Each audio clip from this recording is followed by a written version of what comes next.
1938 సాయుధ రైతాంగ పోరాటానికి తండాలలో గూడాలలో మారుమూల పల్లెల్లో ఉన్న ఎర్రజెండా మోసినోళ్ళు ఎందరో మంది ఆనాడు ఉద్యమ బాట పట్టినప్పుడు కూడా ఈ ఉస్మానియా యూనివర్సిటీ అండగా నిలబడి ఆనాటి పోరాటాల మీద ఈ గడ్డ మీద చర్చ జరిగింది. ఆ అంశమే కాదు, ఈ ఉస్మానియా యూనివర్సిటీకి ఒక గొప్ప చరిత్ర ఉన్నది.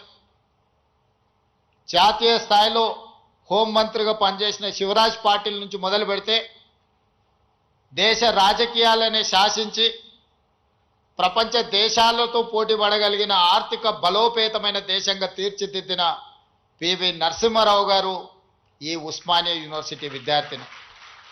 వీరే కాదు, తొలి తెలంగాణ ఉద్యమానికి నాయకత్వం వహించిన ఆనాటి డాక్టర్ చెన్నారెడ్డి గారు, మల్లికార్జున్ గౌడ్ గారు, మదన్ మోహన్ లాంటి వాళ్ళు ఈ ఉస్మానియా యూనివర్సిటీని విద్యార్థులే అని ఈరోజు మనం గుర్తు చేసుకోవాలి. వారే కాదు, ఉస్మానియా యూనివర్సిటీ విద్యార్థి రాజకీయాలలో రాణించి ఉత్తమ పార్లమెంటేరియన్గా ఈ దేశానికి దక్షిణ భారతదేశంలో మొట్టమొదటి ఉత్తమ పార్లమెంటేరియన్గా రాణించిన జైపాల్ రెడ్డి గారు ఈ ఉస్మానియా యూనివర్సిటీ బిడ్డని.